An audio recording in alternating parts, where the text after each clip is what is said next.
YouTube. I was asked a while ago to do a review on the, I don't even know what it is. It's a Crazy Crow Rifleman's knife. I don't even know if this guy is still alive. He probably is, he asked me so long ago, and then I was busy right when he asked with things, and then I had forgotten for a while, and then I just saw this on my dresser, just sitting up there, and I was like, oh crap, I still haven't done the review. So here it is. Now I have, this is not what the knife is going to look like when you get it. I have altered it quite a bit. So, I've put I've etched my own little design. I don't know if you can see that right there in the sheath. And then, it's been used quite a bit. But here's what the blade shape is. It's not like this because I've put a patina on it. You can see that. And I've also sharpened this back edge, and there's, but this is kind of what you'll get. The blade says it's 13 inches long. Not true, it's 11.5 inches from the base of the guard right here all the way to the tip of the blade. And it's carbon steel, obviously, that's why you're able to put a patina on it. I don't remember if it came sharp. I don't think it came too sharp. But once you sharpen it up, keeps an edge forever. It's a great knife. It's about, I think I measured it, whoops, let's get it right there, about 5 millimeters thick. Here's it with the handle. The handle's nice and rounded, like, it's not just flat scales on there, it's rounded around it, like an oval shape. You can see there. So it's a nice shape. And I think it's about 1 or 2 inches wide, like this way. So, it's more of a stabbing knife, not chopping or slashing, and a camp knife as well. It's a great camp knife. The handle's about, I think, 5 inches long with 3 brass rivets in it. No. Smaller brass guard, because this is more of a one-shot kill knife. Why else would they make the blade this long? This could go completely through somebody like that, or an animal or whatever. So if you're the kind of person that likes the newer knives, like, by that like ones with the G10 or rubberized handles or whatever. This thing, it's a straight handle. It's got grip, I think. I don't actually own a knife, a big knife at least, that's got, rubberized grip and everything. I've used them. I personally don't think they're that great. I prefer old-time stuff.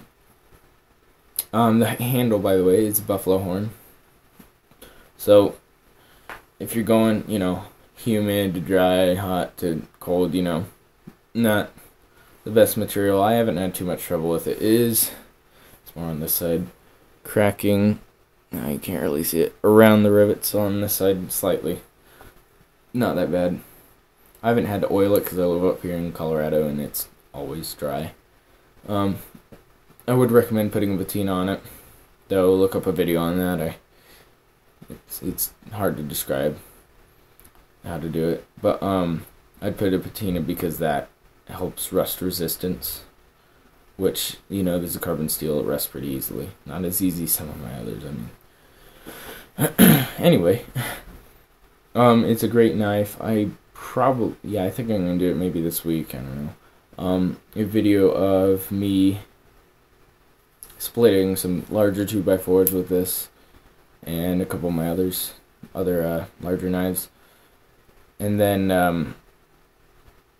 some other tests. But as far as I've seen, this tip is invincible. You can stab it as hard as you can in the wood and pry it, and won't do anything. It'll just pry the wood. When they do the tip test, they stab it into wood and then they break it, kind of. The tip on this is invincible because it's not a clip point. It's more of a drop point right here. It's straight and then it drops right about here. I guess you could call that a clip point. I don't really know.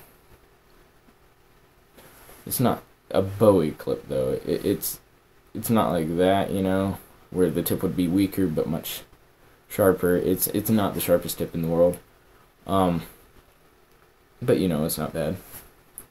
Now we'll go over the sheath real quick, or I get any interruptions. It's beat up, and also what I'd recommend doing is on the sheath is right here, about 3 loops. You untie it because if it doesn't come out very easily if you have those laced in. So I untied it and then tied it up right here. Then so the lacing, the actual lacing, does come apart after a while. But anyway, the lacing is fake leather. It's cloth just with black coating on it, so it looks like the black leather. The actual sheath part is leather, and the belt loop. And this belt loop is huge. Like, look at this. It's a full probably 2 or 3 inches. It's pretty big, and it's riveted on with what looks like a copper rivet, and then also sewed in. It's a really nice sheath. It comes with these little incisings, but as I showed you before, I did some of my own too.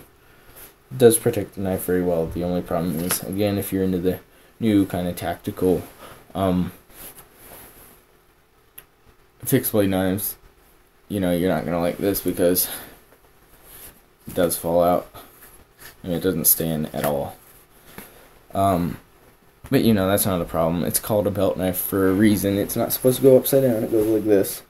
But it would be easy to probably on here just put one of those little snaps around. I just don't want them because those to me get in the way because I would just carry them on my belt. I don't carry them like upside down or anything. This is more of a camp knife and a it's more of a camp and work knife. It's not really tactical. It definitely is great for defense. It's not quick though, But I'm not sure how heavy it is. It's got to be more than a pound. But so what I'd recommend is putting a patina on it, like I said, and sharpening this back edge right here, just that part, because it makes the tip sharper. Then sharpening it up. I don't remember it coming too sharp. And also, the sheath is really easy to do whatever you want with. It's leather. And it's really good leather. It's nice and... Here, it's as thick as the belt loop is right there. Pretty darn thick. I'm not sure what steel it is. It's really good, though. Doesn't lose an edge too fast at all, really. It's a really good steel, actually, from my experience, at least. And, yeah, I'd highly recommend it to anyone. This thing was like... It was on sale. It's $33 right now. It's like $39 with tax. It'd be $43. Shipping and tax and stuff like that. Not bad though for a great knife. And it's large. See, this thing's huge. Like most big chopping knives, that people show on YouTube have like 10-inch blades or less. This thing has 11.5. Don't believe it. It's not 13 plus. It's 11.5. Don't know why they said 13. Maybe that was their old model. I don't know. But yeah, I'd highly recommend this. It's a great knife. The lacing, not that great. You could just unlace it, when it falls apart, which mine's kind of falling apart, as you may be able to see. And, but just relace it. I would totally recommend it. The sheath is great. The actual leather is perfect. The lacing, obviously, it's just cloth with, as you can see. That's what it's made of, is white cloth stuff. Right there, covered in fake leather, Not bad though. It just falls apart after a while of use. But yeah, I'd highly recommend it. It's a great knife, especially for the price. You can't beat like $30 for something that's invincible. It's just awesome. And then if you break it, it's just 40. If you break it, it's just another $40. Not that bad. But yeah, great knife. Highly recommended. And Have a nice day.